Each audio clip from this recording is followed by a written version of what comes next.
बहन बेटियों को सर सड़कों पर पिटवाएंगे, घसीटवाएंगे।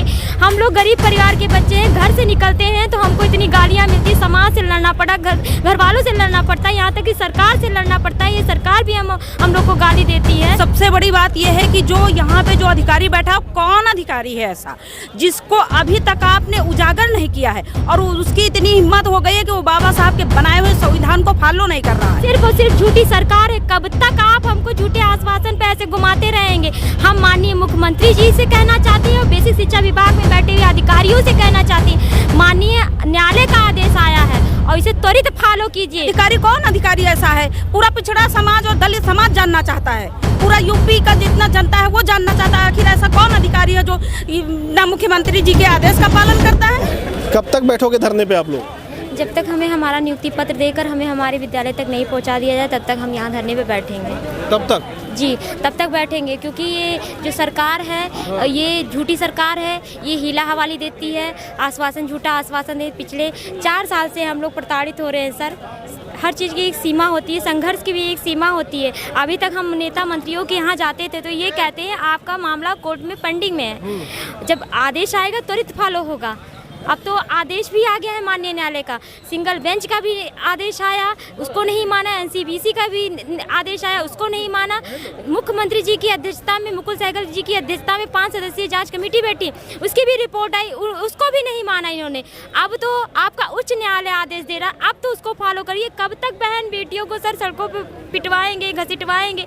हम लोग गरीब परिवार के बच्चे हैं, घर से निकलते हैं तो हमको इतनी गालियाँ मिलती, समाज से लड़ना पड़ा, घर वालों से लड़ना पड़ता है, यहाँ तक कि सरकार से लड़ना पड़ता है। ये सरकार भी हम लोग को गाली देती है। आखिर कब तक हम लोग को ऐसे भटकाया जाएगा? दर बदर हम लोग ठोकरें खाते रहे। हमें उनसे आपत्ति नहीं है जो हमारी जगह पे नौकरी कर रहे हैं या वेतन ले रहे हैं, हमें उनसे कोई आपत्ति नहीं। बस हमारे हक अधिकार को हमें दे दिया जाए, हमें उससे वंचित ना किया जाए। क्योंकि सर हम लोग इतना प्रताड़ित हो चुके, इतना मार खा चुके हैं कि अब तो लोग भी ताने देते, क्या मिला? गई तो थी, क्या मिला? बताइए, हम किस मुँह से उनसे कहें कि हमें क्या मिला है? हर चीज़ की भी एक सीमा होती है। अब तो घर वाले भी साथ देना छोड़ दिए हैं, फिर भी लड़के आना पड़ता है। और इसमें सर आपको बताएं, हमारे 50 से भी अधिक, अभी 1 हफ्ते पहले की बात है, हमारे एक भाई ने आत्महत्या कर ली है। सोचिए, अगर आज ये ऑर्डर आया है तो उनके घर में भी खुशी होती, थोड़ी बहुत खुशी होती, लेकिन आज उनका बच्चा उनके साथ नहीं है। बताइए इसकी जिम्मेदार कौन है?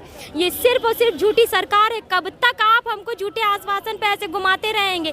हम माननीय मुख्यमंत्री जी से कहना चाहते हैं और बेसिक शिक्षा विभाग में बैठे हुए अधिकारियों से कहना चाहते हैं, माननीय न्यायालय का आदेश आया है और इसे त्वरित फॉलो कीजिए। और मैं बार बार कहूँगी, इतिहास दोहराता नहीं है, हम लोग सीख चुके हैं, इतिहास से सीख चुके हैं और वो इतिहास हम दोहराएंगे नहीं, और ये हीला हवाली हम नहीं चलेगी। अच्छा, ये बताइए, जो कारण आप लोग लगातार इतने दिनों तक धरने बैठे रहे, जिसकी वजह से बैठे रहे, उसके ऊपर कार्रवाई होनी चाहिए। बिल्कुल सर, होनी चाहिए। और सबसे बड़ी बात यह है कि जो यहाँ पे जो अधिकारी बैठा, कौन अधिकारी है ऐसा जिसको अभी तक आपने उजागर नहीं किया है, और उसकी इतनी हिम्मत हो गई है कि वो बाबा साहब के बनाए हुए संविधान को फॉलो नहीं कर रहा है।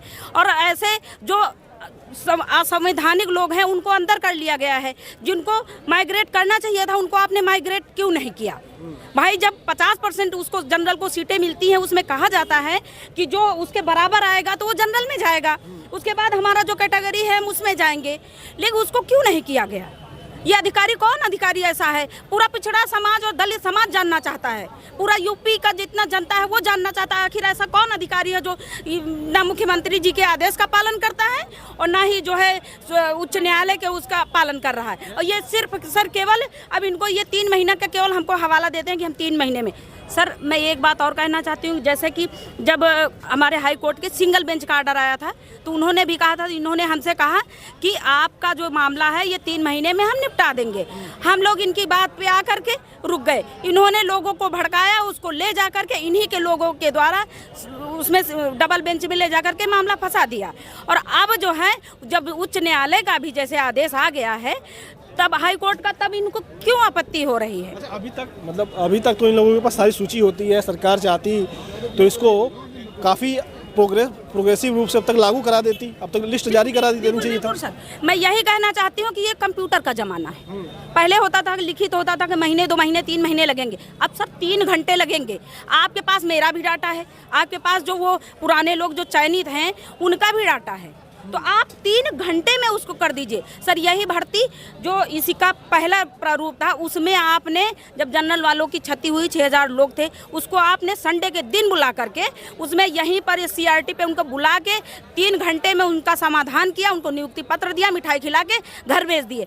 हमको क्यों नहीं दे रहे हैं? हमको भी दीजिए, हम भी अपने घर जाएं। क्यों? क्योंकि हम पिछड़े दलित हैं। ये अब नहीं चलेगा सर, अब हम लोग जाग चुके हैं, हमको हमारा अधिकार दे दीजिए और हमको कुछ नहीं चाहिए। और रही बात सर उनकी, जो कि हमारी सीट पे जो रह रहे हैं, मुझे उन भाइयों बहनों से भी मतलब सिंपैथी है कि वो जो जैसे कि उनको इतने साल से नौकरी कर रहे हैं, वो मतलब अपने आप से नहीं आए, आपने किया है, उसको सरकार की जिम्मेदारी है। मतलब सरकार जो है वो दोनों तरफ के लोगों को लटका दी है, भटका दी है। सरकार का ये करना चाहिए कि हमको हमारी जगह पे रख देना चाहिए, उनको कोई पॉलिसी बना के आप रख लीजिए, मुझे कोई आपत्ति नहीं है। उनके भी घर वाले हैं, बच्चे हैं, मुझे कोई आपत्ति नहीं, उनको आप रखिए।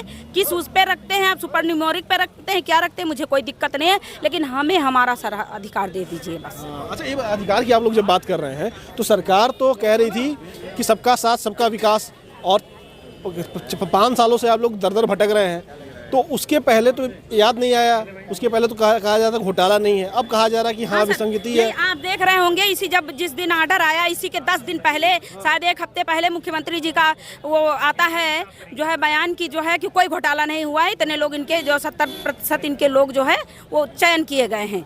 अब जब माननीय कोर्ट का आदेश आया गया तो उनकी बात को आप खुद ही समझ लीजिए सर कि वो क्या बोल रहे हैं, क्या कह रहे हैं। लेकिन हमें ये चीज़ है, ये केवल गुमराह करते हैं अधिकारी।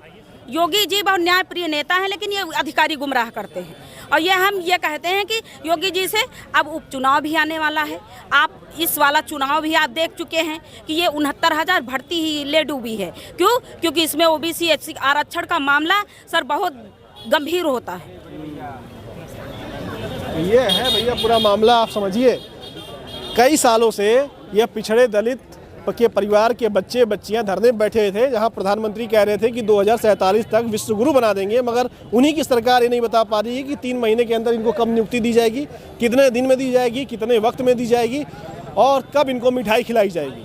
तो यह सवाल है कि आप तो बात करते हैं सबका साथ सबका विकास की, मगर आप साथ किसका ले रहे हैं और आप विकास किसका कर रहे हैं, इस पर सवाल खड़ा होता है। आपको क्या लगता है? कमेंट करके बताइएगा। नमस्कार।